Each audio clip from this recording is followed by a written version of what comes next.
Hello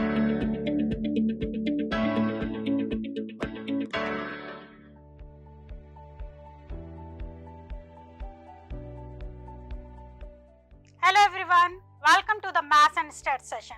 आज के session में हम पढ़ेंगे फंक्शंस एंड ग्राफ। इसे समझने के लिए एक रियल लाइफ एग्जांपल लेते हैं। आप लोग घर में इलेक्ट्रिकल अप्लायंसेस यूज करते हैं तो इलेक्ट्रिसिटी का बिल आता है, आपको पता चलता है कि आपने कितनी कंजम्पशन की है इलेक्ट्रिसिटी की। इसी तरीके से जब आप ज़्यादा यूज करते हैं तो बिल ज़्यादा आता है, कंजम्पशन ज़्यादा होती है। कम इलेक्ट्रिकल अप्लायंसेस यूज करते हैं तो आपकी कंजम्पशन कम होती है और बिल भी कम आता है।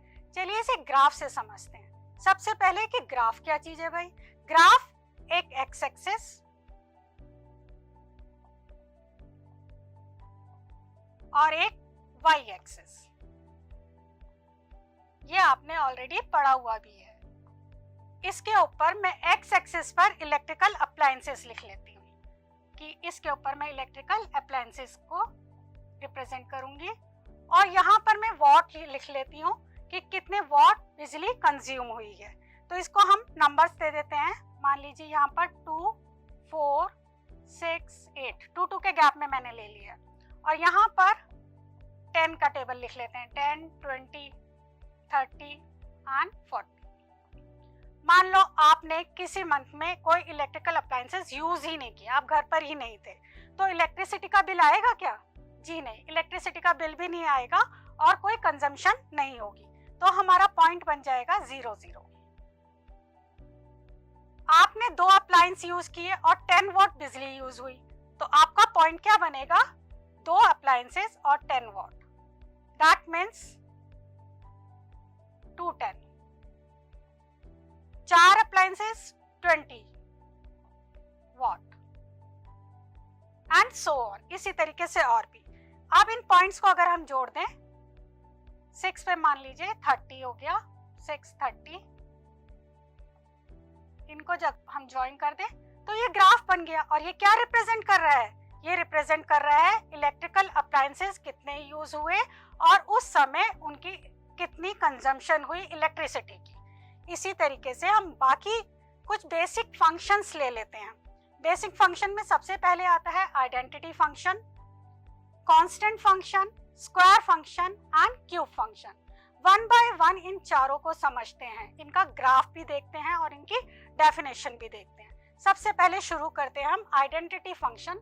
इसको एक एग्जांपल से समझते हैं। हमने बस स्टॉप के नंबर लिए और उस बस स्टॉप से चढ़ने वाले बच्चों के नंबर। बस स्टॉप का नंबर 1 है और 1 पर एक ही बच्चा बस में चढ़ रहा है। बस स्टॉप का नंबर 2 है, वहां से 2 बच्चे चढ़ रहे हैं। बस स्टॉप नंबर 3 है तो वहां से 3 बच्चे चढ़ रहे हैं। इसको अगर हम ग्राफ पे प्लॉट करना चाहें तो देखिए, यहाँ पर मैंने बस स्टॉप नंबर लिखा, ये 1, 2, 3, 4 हो गया। यहाँ पर मैंने लिखा नंबर ऑफ स्टूडेंट्स जो उस बस में चढ़ रहे हैं, तो 1 पे 1 हो गया आपका, 1, 1। यहाँ देखिए बस स्टॉप नंबर 2 है तो वहां पर 2 बच्चे उस बस में चढ़ रहे हैं।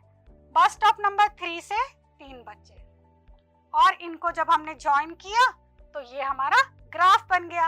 और इस तरीके के जो ग्राफ होते हैं उनको हम आइडेंटिटी फंक्शन कहते हैं। चलिए इसके मैथमेटिकल डेफिनेशन देखते हैं।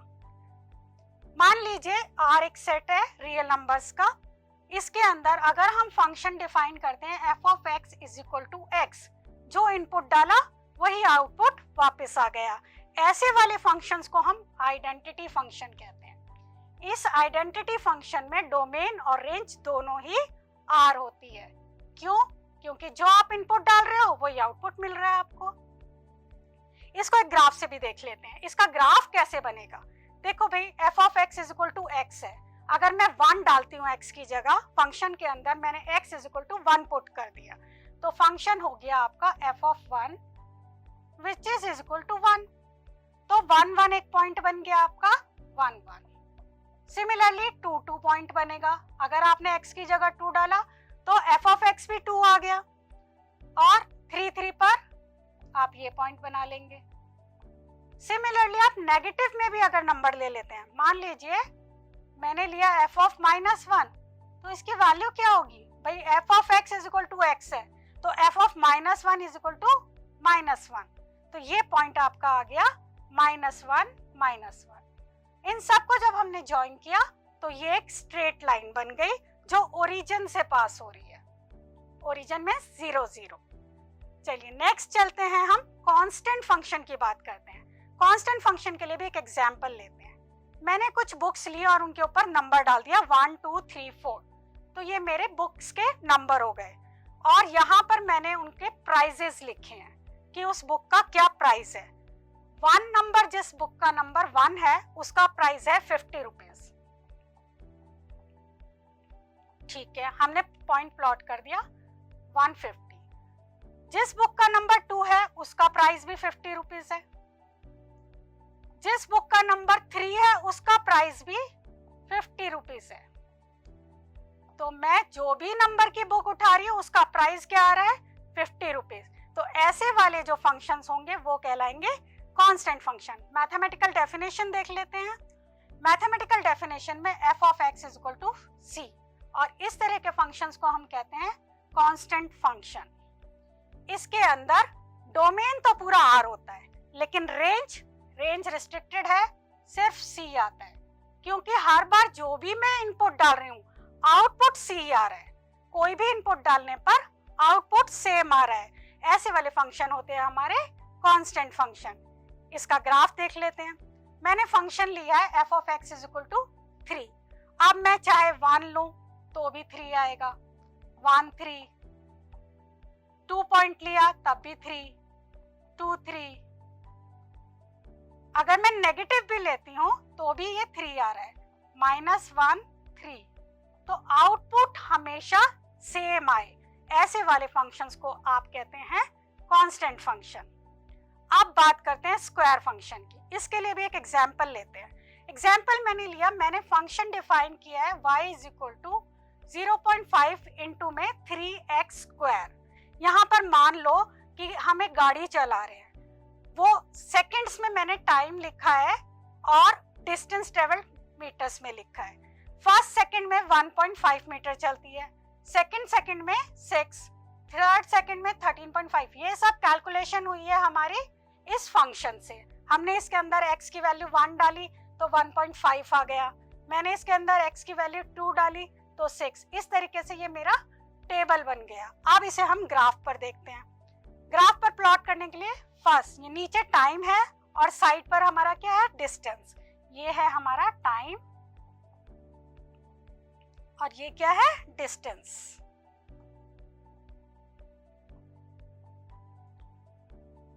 एक सेकंड पर वो कितना चला है, 1.5। तो ये हमारा हो गया 1, कॉमा में 1.5। इसी तरीके से 2 पर हमारा कितना चला है, 6, 2, 6। एंड 3 पर 13.5, 4 पर 24। और फिर जब हमने इन्हें रफ हैंड से ज्वाइन किया तो इस तरीके से ये हमारा ग्राफ बन गया। चलिए इसके मैथमेटिकल डेफिनेशन भी देख लेते हैं। इसकी मैथमेटिकल डेफिनेशन है f of x is equal to x square. इसमें जो हमारा डोमेन होता है वो पूरा का पूरा r होता है, लेकिन रेंज रिस्ट्रिक्टेड क्यों है, क्योंकि यहाँ पर कोई भी वैल्यू आप इनपुट की डालोगे तो आउटपुट हमेशा पॉजिटिव मिलेगा। क्यों पॉजिटिव मिलेगा, क्योंकि यहाँ पर है स्क्वायर, और किसी भी नंबर का जब हम स्क्वायर करते हैं तो वो एक पॉजिटिव नंबर आता है। इसलिए इसकी जो रेंज है वो नॉन नेगेटिव नंबर्स है। इसकी जो रेंज है वो नॉन नेगेटिव नंबर्स है। चलिए इसका ग्राफ बनाते हैं। यहाँ पर है f of x is equal to x square. तो x की वैल्यू मैंने डाली -3, तो f ऑफ x की वैल्यू आ गई 9। -2 का स्क्वायर हो गया 4, -1 का 1, 0 का 0, 1, 1, 2 का स्क्वायर 4 एंड 3 का स्क्वायर 9। इसे मैंने ग्राफ के ऊपर प्लॉट कर दिया है। 0 पे 0 एंड -3 पे क्या है, 9। -3 पे हम 9 गए हैं और 3 पर कितना है, 3 पर है हमारा 9। इस तरीके से हमारा स्क्वायर फंक्शन का ग्राफ बन गया। ये जो ग्राफ है एक पैराबोला की शेप में होता है। चलिए आगे बढ़ते हैं, क्यूब फंक्शन की बात करते हैं। क्यूब फंक्शन के लिए भी मैंने एक एग्जाम्पल लिया है। आपने रोलर कोस्टर तो देखा ही होगा ना, वो कभी अप जाता है, कभी डाउन जाता है, फिर अप जाता है। तो उसी का एग्जाम्पल मैंने यहाँ लिया है। मैंने फंक्शन को डिफाइन किया है एच टी से इस तरीके से, 0.3 टी का cube minus 5 T square plus 21 T. अब इसमें टी की वैल्यू डालते जाइए और एच टी की वैल्यू निकालते जाइए। T for time and H T क्या है, हमारी रोलर कोस्टर की हाइट। 0 पे 0, 1 मैंने टी की वैल्यू जब इसके अंदर 1 डाली है तो मुझे वैल्यू मिली 16.3। इसी तरीके से 2, 3 एंड 4 डालते चले गए और एच टी की वैल्यूज निकाल ली। अब इसे हम ग्राफ पे प्लॉट करते हैं। हमने ग्राफ के ऊपर इसे प्लॉट किया तो वो कुछ इस तरीके से आया। हमने ये देखा कि रोलर कोस्टर कभी अप जा रहा है, कभी डाउन जा रहा है एंड अगेन अप जा रहा है। तो ये तो हुआ एक एग्जाम्पल आपका क्यूब फंक्शन का। चलिए इसकी मैथमेटिकल डेफिनेशन देख लेते हैं। मैथमेटिकल डेफिनेशन के according F of X is equal to X cube, और इसका जो डोमेन और रेंज है वो सारे रियल नंबर्स, जिसे आप आर भी कह सकते हैं। अब बात करते हैं इनके ग्राफ की। क्यूब फंक्शन का ग्राफ बना रहे हैं। F of X is equal to X cube है, -4 का क्यूब दैट मीन्स -64, -3 का क्यूब -27 एंड सो ऑन। 2 का क्यूब 8, 3 का क्यूब 27 एंड 4 का क्यूब 64। इसको ग्राफ पे प्लॉट करते हैं। जब हम इसे ग्राफ पे प्लॉट करते हैं, देखो -2 मीन्स -8, -2 का जब हम क्यूब करते हैं तो वो मिलता है -8। इसी तरीके से बाकी भी पॉइंट्स हमने प्लॉट किया और फिर उनको रफ हैंडेडली ज्वाइन कर दिया। इस तरीके से हमने ज्वाइन कर दिया तो ये हमारा किसका ग्राफ बन गया, क्यूब फंक्शन का। आई थिंक आपको ये चारों फंक्शंस और उनके ग्राफ्स बहुत अच्छे से समझ आ गए होंगे। अब आपको स्क्रीन पर कुछ क्वेश्चंस दिख रहे हैं जो इसी से रिलेटेड है, जो भी हमने पढ़ा उसी से रिलेटेड ये क्वेश्चंस हैं जो आपको अब प्रैक्टिस करने हैं। नेक्स्ट सेशन में आप फिर मिलेंगे। Till than happy learning.